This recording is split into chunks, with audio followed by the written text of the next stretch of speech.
The communication screen flickered to life in the Terran Council chamber. Admiral Sarah Chen watched as an alien face appeared before them.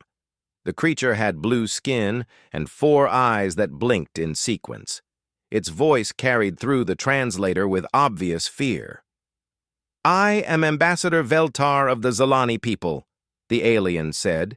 "I speak for the Galactic Federation of Peaceful Worlds. We need your help." Chen looked around the room at her fellow humans. General Marcus Rivera sat forward in his chair. Defense Minister James Walsh tapped his fingers on the table.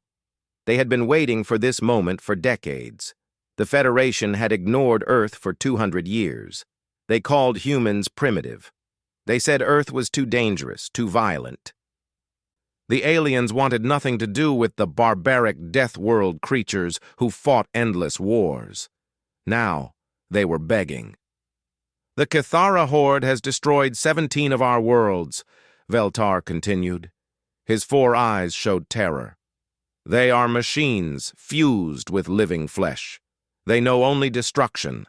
Our fleets cannot stop them." Chen knew about the Cathara. Human intelligence had been watching them for years. They were cyborgs who conquered everything they touched. They turned captured enemies into more soldiers for their army. They had been growing stronger for decades. "Our military forces are trained for exploration and peaceful contact," the ambassador explained. "We have never faced anything like this. The Cathara tear through our ships like they are made of paper." Rivera leaned back and smiled. It was not a friendly smile. "What exactly are you asking for?" "We need soldiers," Veltar said. "Real fighters. We know humans have experience with warfare. We request 500 of your military personnel to serve as advisors and shock troops." The room fell silent. Chen could hear the quiet hum of the air recycling system. Outside the windows, she could see the orbital defense platforms that protected Earth. Each one carried enough firepower to destroy a small moon. Walsh spoke first. "You called us primitive barbarians. You said we were too violent for civilized space. Now you want our violence to save you?" "Yes," Veltar admitted. "We were wrong. We need what you are." Chen stood up and walked to the window. Earth turned slowly below them. Blue oceans, white clouds, green and brown continents. It looked peaceful from space, but Chen knew better. This world had created the most dangerous predators in the galaxy. Not tigers or sharks or venomous snakes, humans. "Tell me about your recent battles," Chen said. "The Cathara attacked the colony world of Bright Harbor 3 months ago," Veltar replied. "We sent our finest battle fleet, 47 ships with our best crews. The battle lasted 6 hours. We lost everything. Every ship. Every person. The Cathara lost 3 vessels." Rivera whistled softly. 47-3. That's not a battle. That's a massacre. "They hit the farming world of green fields next," the ambassador continued.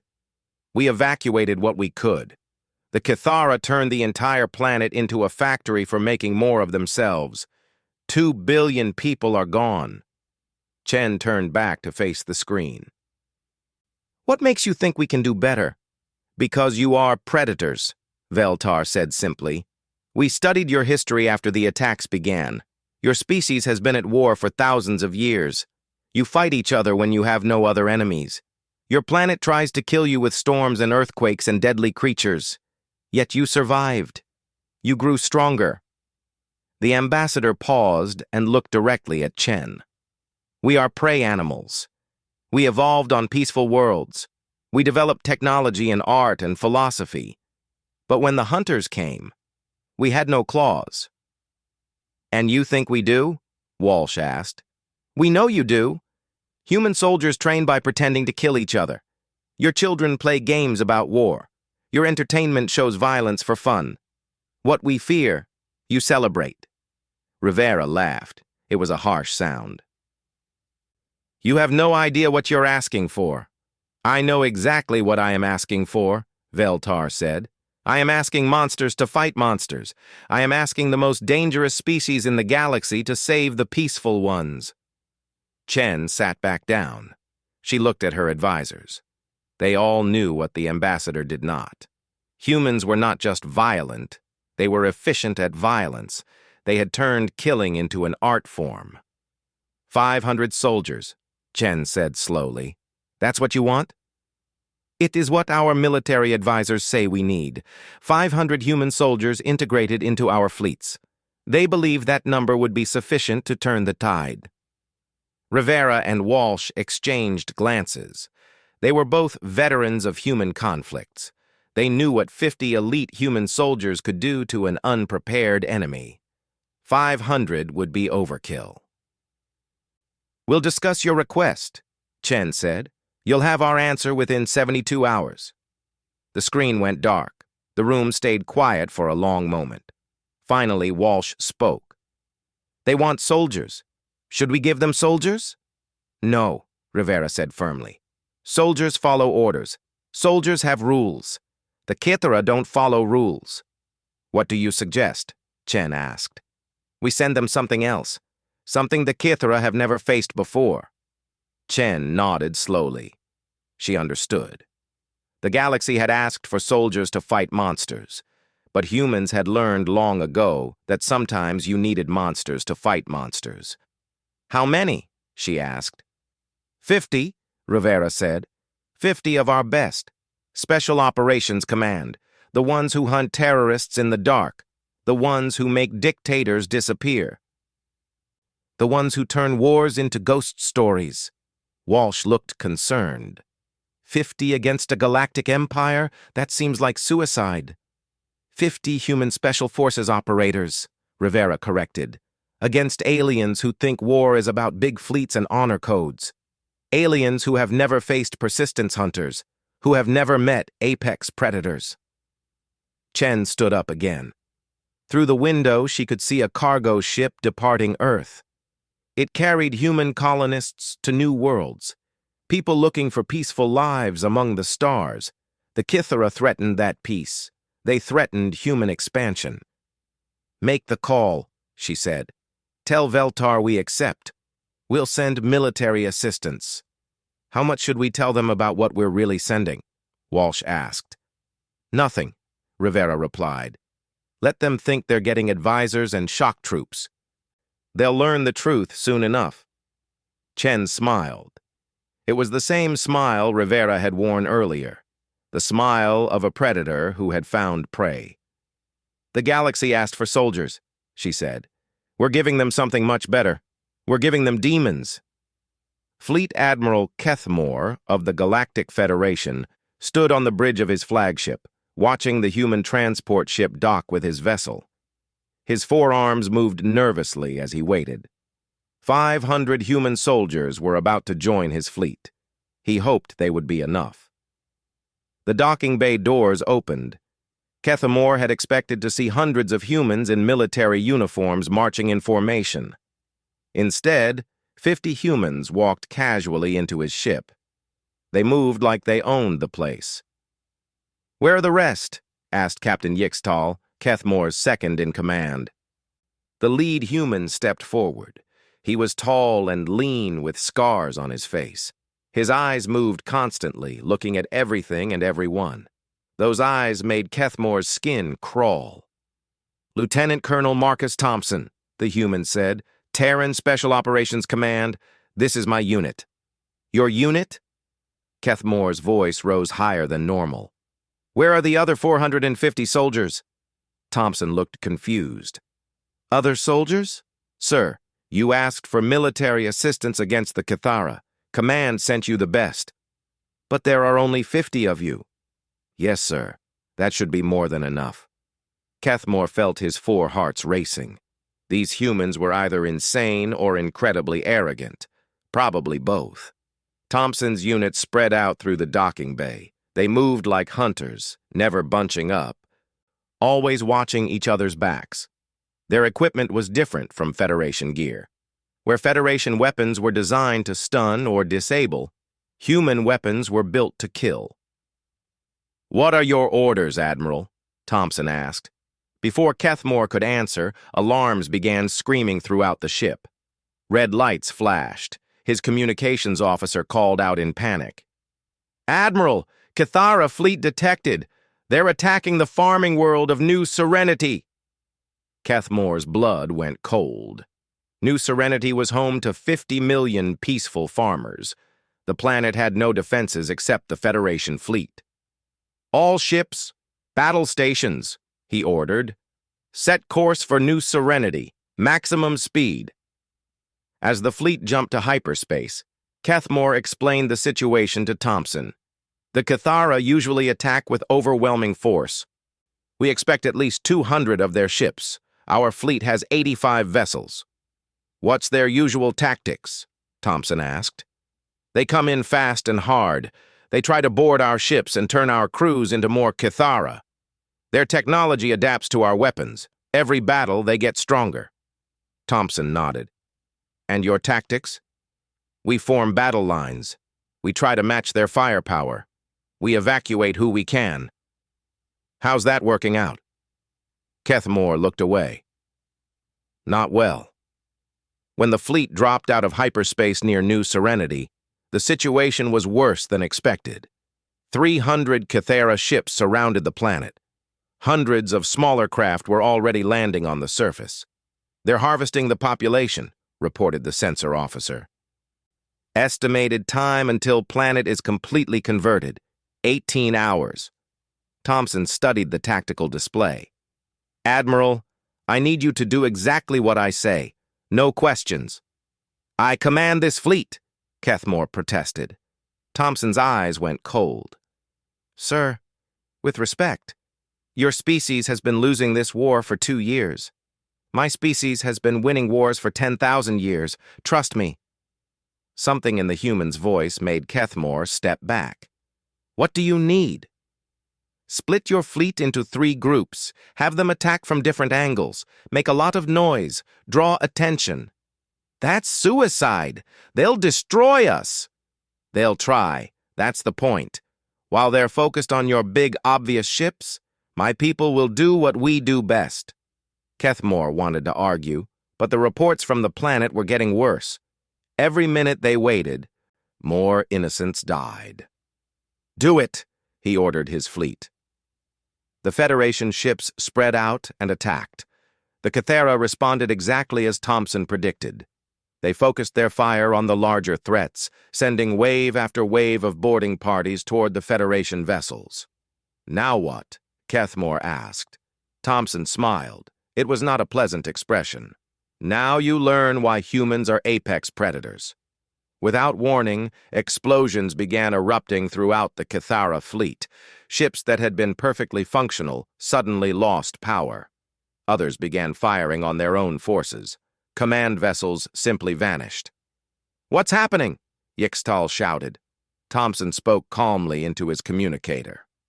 "Ghost Team, report." "Command ship neutralized," came a voice. "Hive Queen terminated." "Stalker Team, report." "Manufacturing vessels destroyed.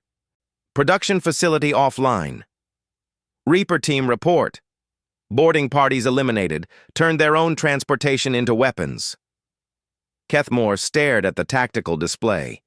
In less than 30 minutes, the massive Cathara fleet was falling apart. "How?" "The Cathara rely on networked command and control," Thompson explained. "Take out the command structure. The rest falls apart. They also think big ships are the most dangerous threats." "But your people? Where are they?"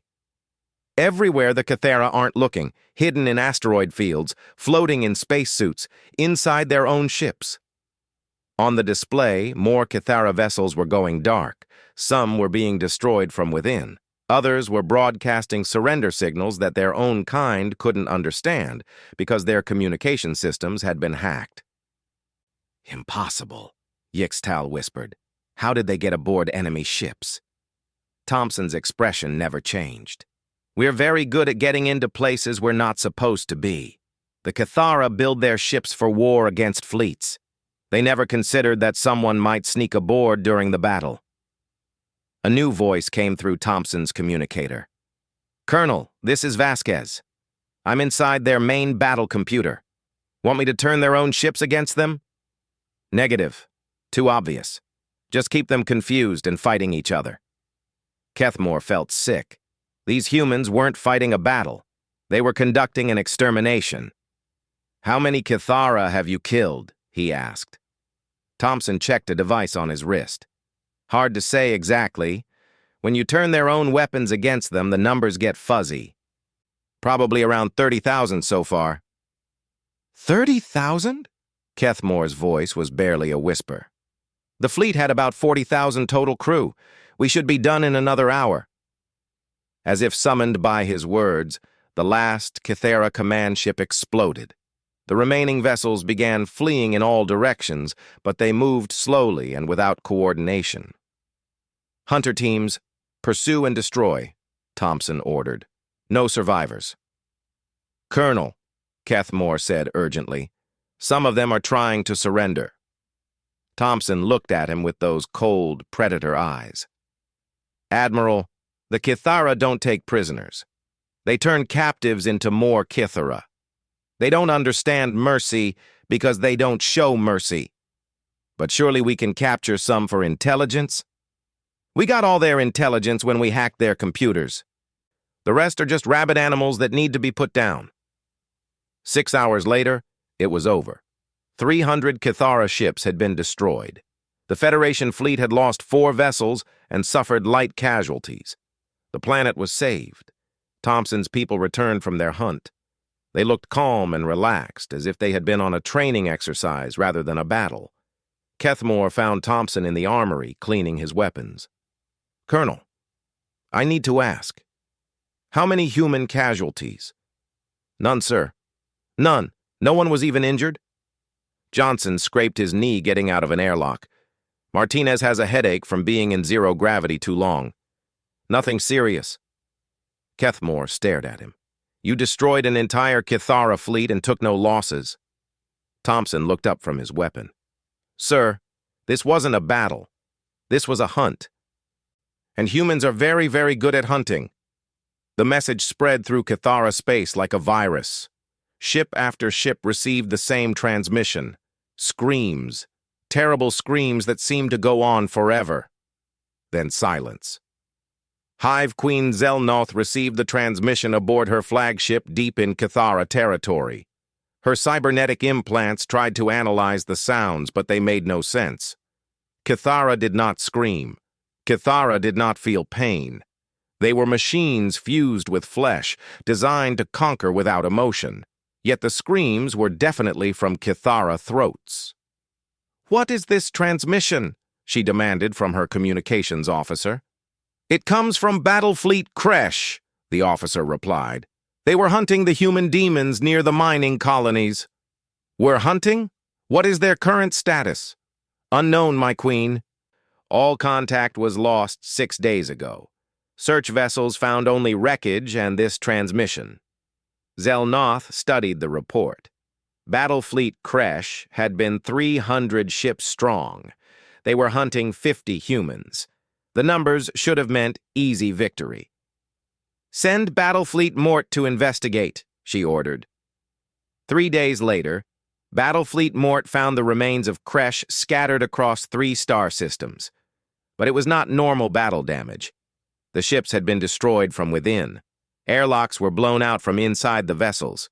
Computer cores had been infected with viruses that turned ship systems against their own crews. Most disturbing of all, many ships were intact but empty.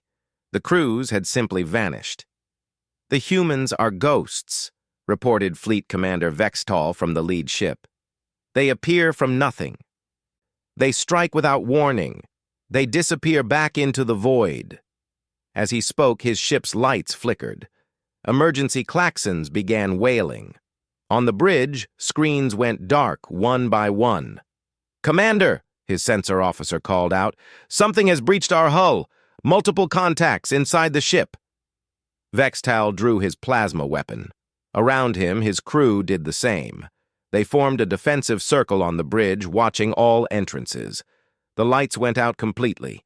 In the darkness, they heard footsteps. soft, careful footsteps moving through their ship, but there were no sounds of fighting, no energy weapon fire, just quiet movement and the occasional soft thump. "Night vision!" Vextal ordered. His crew activated their implants. The bridge became visible again, bathed in green electronic light. They could see the entrances clearly. No one was coming through them. A voice spoke from behind them. "Hello?" They spun around. A human female sat in the commander's chair, cleaning her fingernails with a small knife. She wore no armor, carried no visible weapons except the tiny blade. She looked completely relaxed. "How?" Vextal whispered. "Air vents are useful things," Staff Sergeant Elena Vasquez said conversationally. "Amazing how many species forget to guard them properly. You are one human. We are 15 Kithara warriors." Vasquez looked around the bridge. "I count 14. Vexatal turned to look at his crew. One of his officers was missing. The Kithara at the security station was gone. Only a small pool of dark liquid marked where he had been standing. "Where is Security Officer Grakmol?" "Taking a nap," Vasquez said. "Permanent nap." Two more of his crew vanished while he watched. One moment they were there, the next they were simply gone. No sounds, no struggle, just gone. "This is impossible!" Vextal raised his weapon toward the human. Vasquez sighed. "You really don't understand, do you? This isn't your ship anymore. It stopped being your ship the moment we decided we wanted it." "We? How many humans are aboard?" "Does it matter? You'll all be dead in about 3 minutes anyway." Vexatal fired his plasma weapon at her. The energy beam passed through empty air. The chair was empty. Vasquez had vanished. Her voice came from the darkness around them. "You know what your problem is? You think like machines. Predictable, logical. Humans think like predators. We're chaotic, creative. We adapt." Another Kithara disappeared, then another. Vextal's crew pressed closer together, but it did not help. The humans moved like shadows, striking and fading back into darkness. "Please," Vextal called out. "We surrender." Laughter echoed through the bridge. "Surrender? Do you take prisoners?" "No, but then why would we?" When the lights came back on, Vasquez stood alone among the bodies. She spoke into her communicator. "Bridge secured. Ship is ours. Ready to upload the gift package." "Copy that, Stalker. Upload initiated." Vasquez uploaded a virus into the ship's communication system. In 30 minutes, every Kithara vessel within 50 light years would receive a new message. Not screams this time. Something worse. The complete tactical records of the ship's destruction. Every moment recorded. Every crew member's death shown in perfect detail. And at the end, a simple message in perfect Kithara language: "We are coming for you." Across Kithara space, something unprecedented began happening. The cybernetic warriors started experiencing fear. Aboard the Federation flagship, Admiral Kethmore watched reports of human operations with growing horror. The humans were not just winning battles. They were terrorizing an entire civilization.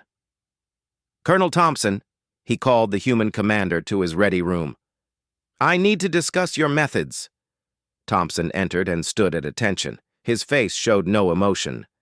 "These psychological warfare tactics," Kethmore began carefully, "are they necessary?"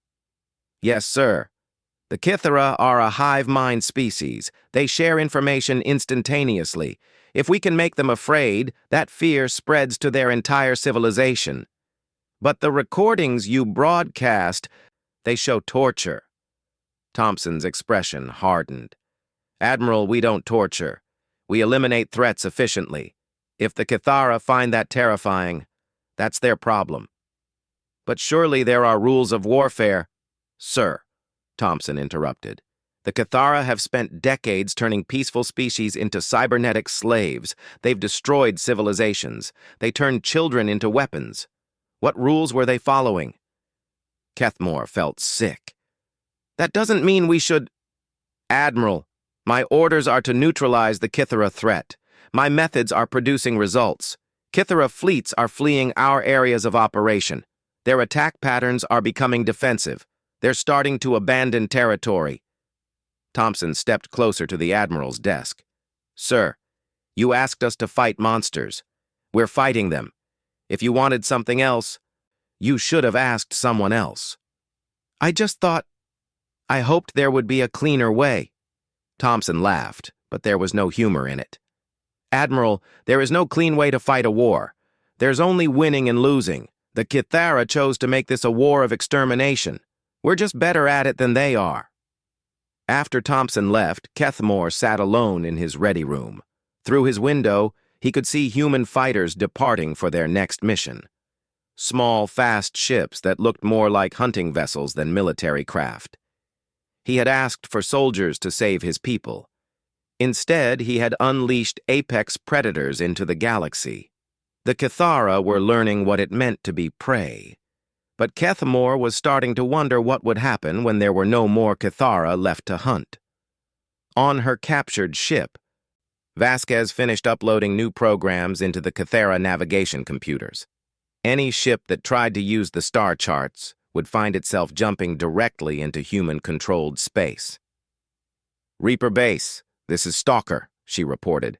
Honey trap is set. Estimate 12 to 15 enemy vessels will take the bait over the next week. Copy, Stalker. Hunter teams are standing by. Vasquez smiled as she set explosives throughout the ship. In 6 hours, when the first Kythera search party arrived, they would find only wreckage and another recording.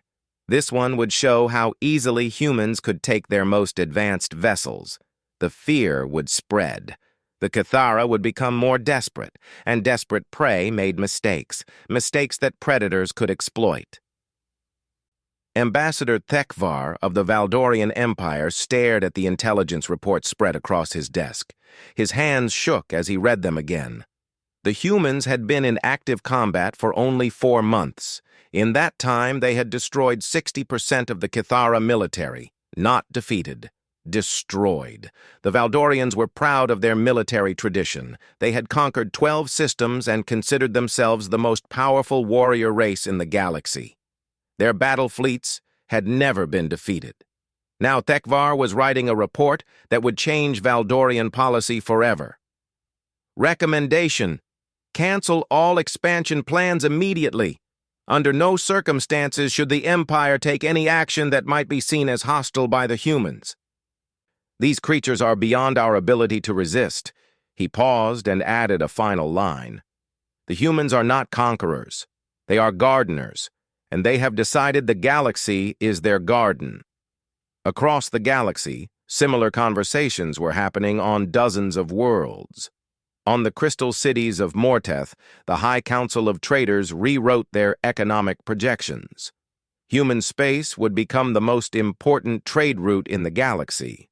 No one wanted to anger the species that had made the Kythera afraid. In the underwater cities of Aqua Prime, the military leaders quietly dissolved 3 attack fleets. Plans to raid Federation shipping lanes were burned. The fish-like swimmers had watched humans hunt across 3 dimensions and decided they never wanted to be prey. Even the proud Zelani, who had first called the humans for help, were beginning to have second thoughts. We created monsters, Ambassador Veltar told his council. We thought we were hiring soldiers. Instead, we unleashed apex predators. But they're on our side, protested Council Member Yilson. For now, Veltar replied, but what happens when there are no more enemies left to fight? His fears were not unfounded. Reports from human operations showed a species that seemed to enjoy warfare. Human soldiers joked about death. They gave their weapons names. They collected trophies from defeated enemies. Most disturbing of all, they were getting better at killing with each battle. But the biggest shock came from Kythera space itself. For the first time in 3,000 years, a hive queen sent a message asking for peace talks. The transmission reached the Federation flagship while Thompson's team was planning their next strike. Admiral Kethmore called the human commander to the bridge immediately. Colonel, we've received a communication from Hive Queen Zell Noth. She wants to negotiate. Thompson looked genuinely surprised. Negotiate? The Kithara don't negotiate. They conquer or they die. Apparently, dying is no longer acceptable to them. The message played on the main screen. Hive Queen Zelnoth appeared, her cybernetic parts sparking with damage. Behind her, the bridge of her ship was clearly in ruins. Federation forces, she began. I am Hive Queen Zelnoth of the Kithara 3rd Expansion Fleet. I request immediate peace negotiations. She paused, and for the first time in recorded history, a Kithara showed emotion. Fear. The human demons have destroyed 70% of our military capacity. They hunt us through space like we are prey animals. Our fleets flee from shadows. Our warriors refuse to board ships. Another pause. We offer territorial concessions. We will withdraw from all Federation space. We will provide technology transfers. We will cease all expansion activities. Thompson laughed. It was not a pleasant sound. She's lying, he said simply. How do you know? Kethmore asked. Because Kithara don't make deals with prey species. This is a trick. She's buying time to regroup and adapt to our tactics. But what if she's sincere? Thompson pulled up tactical displays showing Kithara fleet movements. Look at this, Admiral. While she's making peace offers, her remaining fleets are consolidating around their manufacturing worlds. They're not preparing to surrender. They're preparing for a final battle. On the screen, Zelnoth continued. We propose a meeting on the neutral world of Axis Station. We will discuss terms for ending this conflict. What do you recommend? Kethmore asked. Thompson's smile was cold. I recommend we send a reply. 2 hours later, every Kythera fleet received the same message. It was short and spoken in Thompson's voice. Hive Queen Zelnoth, we reject your offer. You made this a war of extermination. We're just better at it than you are. No quarter asked, none given. We're coming for you. The message spread panic through what remained of Kithara space. Hive queens who had never known defeat began evacuating their home worlds. Warriors who had conquered galaxies started deserting their posts. But the message also reached other species. On the merchant world of Trade Station Beta, Captain Rixpole of the Independent Traders listened to the transmission with growing concern. The humans are not interested in peace, he told his crew. They want complete victory. Is that bad? Asked his first mate. Maybe, maybe not. Depends on what they do after they win. That question was being asked across the galaxy. The humans had proven they could destroy the most dangerous military force in known space. What would they do with that power? The answer came from an unexpected source. At the Federation capital world of New Geneva, Defense Minister Walsh gave a speech to the assembled alien ambassadors. The human people want peace, he said, but peace requires that dangerous predators be removed from the garden. The Kithara chose to become predators. They chose to hunt peaceful species. Now they face the consequences. What are your territorial demands? Asked the Morteth trade representative. We want a small sector for expansion, some trading rights, and a promise that no one will ever again breed something as dangerous as the Kithara. The ambassadors looked confused.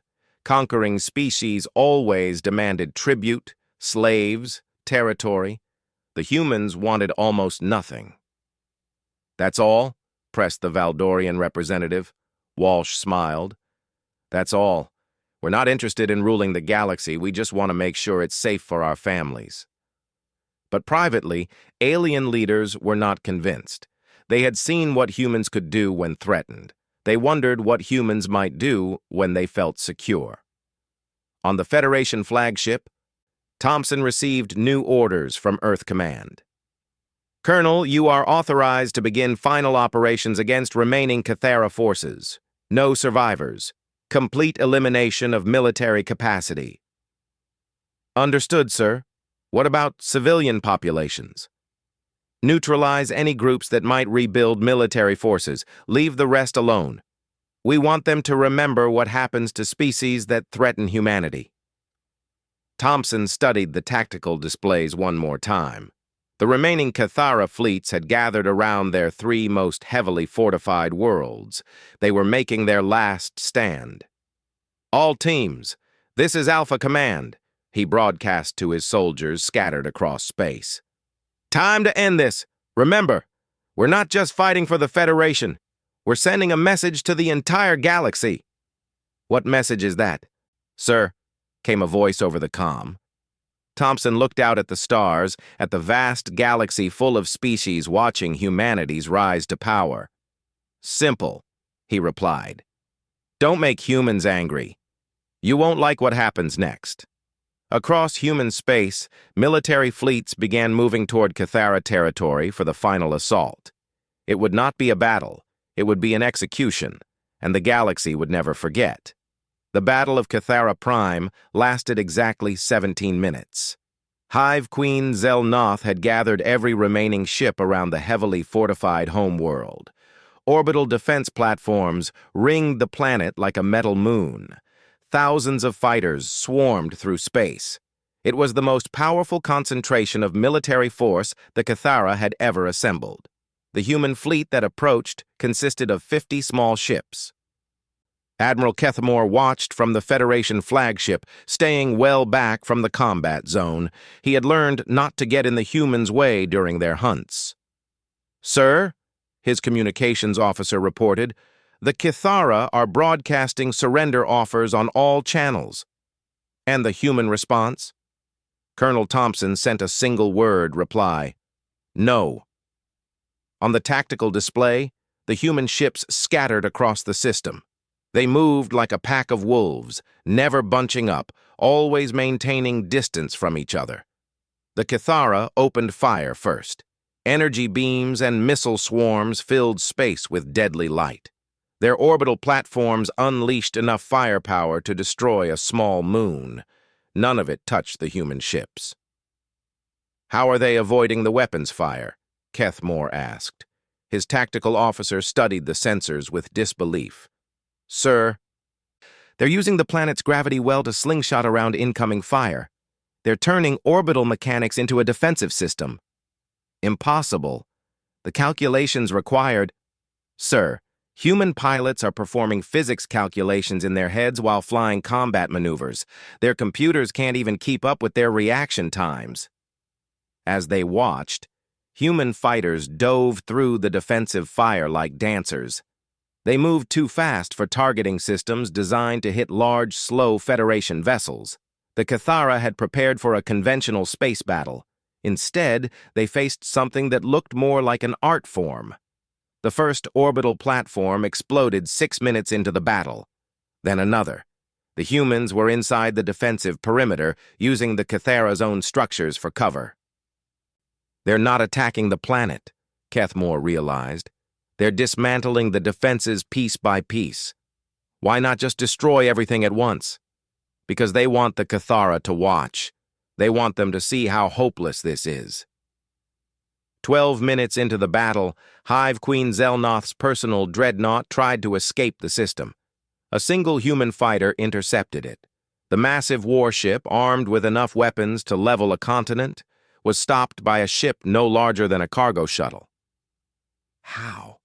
Kethmore whispered. The answer came when the dreadnought began firing on its own fleet. The human had somehow taken control of the ship's weapon systems and turned them against the Cathara. 17 minutes after the first shot was fired, silence fell over Cathara Prime. Every military installation was destroyed. Every ship was either captured or debris. The planet's surface was untouched, but its people were defenseless. Thompson's voice came over the communications channel. "Cathara Prime, this is Colonel Thompson of Terran Special Forces. Your military capacity has been eliminated. You have 1 hour to broadcast unconditional surrender to all Cathara fleets. Any military unit that does not surrender immediately will be destroyed." There was no reply for 30 minutes. Then Hive Queen Zelnoth's broken voice came across all frequencies. To all Kithara forces, this is your queen. I order immediate and unconditional surrender to human forces. The war is over. We have lost. Across Kithara space, the remaining fleets began powering down their weapons and broadcasting surrender signals. The war that had terrorized the galaxy for 3 years ended with a single command. But the real changes were just beginning. 3 months later, Admiral Chen stood before the Galactic Council on New Geneva. Representatives from hundreds of species had gathered to discuss the new reality. The Kithara military has been completely dismantled, she reported. Their manufacturing capabilities have been destroyed. The surviving population is being relocated to agricultural worlds where they can do no harm. What are humanity's demands? Asked Ambassador Veltar.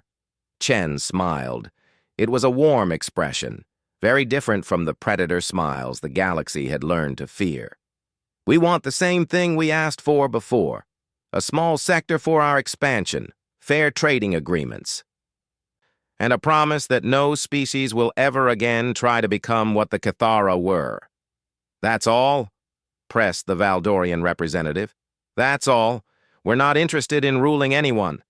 We just want to make sure everyone can sleep safely. But the galaxy had learned that human definitions of safety were very different from everyone else's. Human advisors were now stationed on major worlds throughout Federation space. Human patrol fleets monitored shipping lanes. Human intelligence services watched for signs of new threats. Most importantly, human military academies began accepting alien students. Species that had never known real warfare learned from the apex predators. The lessons were terrifying and effective. On the military academy world of New Sparta, young aliens learned human combat philosophy. They studied Earth's history of constant warfare. They practiced human tactics. Most dropped out within weeks. They're insane, complained a Zalani cadet after a survival exercise. They made us hunt each other through a forest for 3 days, with real weapons. The humans do this for fun, replied his human instructor, Staff Sergeant Martinez. On Earth, children play war games. Adults watch combat sports. We turn violence into entertainment. Why? Martinez shrugged. Because if you can't find enemies, you fight each other. It keeps us sharp. The few alien cadets who completed human military training returned to their home worlds as changed beings. They thought like predators now. They saw threats everywhere. They planned for battles that might never come. Their own people found them disturbing. But they were also incredibly effective at keeping the peace. 5 years after the war ended, the galaxy had settled into a new pattern. Trade flourished under human protection. Wars between species simply stopped happening. Pirates and raiders disappeared. Not because humanity conquered everyone, but because everyone understood what happened to species that caused trouble. The humans had kept their promise. They didn't rule the galaxy. They just gardened it. On Earth, children learned new bedtime stories about brave soldiers who saved peaceful aliens from monsters. The stories didn't mention how terrifying the soldiers were to the aliens they saved. On other worlds, children learned different stories. They learned about the Terran demons who appeared when evil grew too bold, who reminded the universe that sometimes the most frightening predator was the one fighting for the right side. In the deep archives of the Galactic Federation, historians recorded the official end of the Kithara War. The final casualty report made for chilling reading. Kithara military casualties, 2.7 million Federation casualties, 847 human casualties, 3 minor injuries, full recovery. But the real change wasn't in the numbers. It was in the understanding that spread across the galaxy. Humans were not just another species. They were apex predators who had evolved on a world that tried to kill them. They had survived by becoming more dangerous than anything their planet could produce. And now they had appointed themselves guardians of galactic peace. Most species found this terrifying. All species found it effective. The galaxy had asked for soldiers to fight monsters. They got something better. They got monsters who fought for the right side, and everyone, even the monsters, slept more safely because of it. In human space, Admiral Chen received the final reports on Kithara rehabilitation programs. The former warrior species was adapting to peaceful farming life. Their children were learning art and literature instead of warfare. "Any signs of military buildup?" she asked. "None, Admiral. They seem genuinely committed to peaceful existence." "Good, but keep watching them. Predators can pretend to be prey when they need to." "And if they try to rebuild their military?" Chen's expression didn't change. "Then we remind them why they shouldn't." Outside her office window, human children played in the parks of the orbital station. They looked innocent and peaceful. Chen knew better. Those children carried the genes of persistence hunters and apex predators. If threatened, they would become more dangerous than their parents. The galaxy was safe, and it would stay safe as long as humans were watching.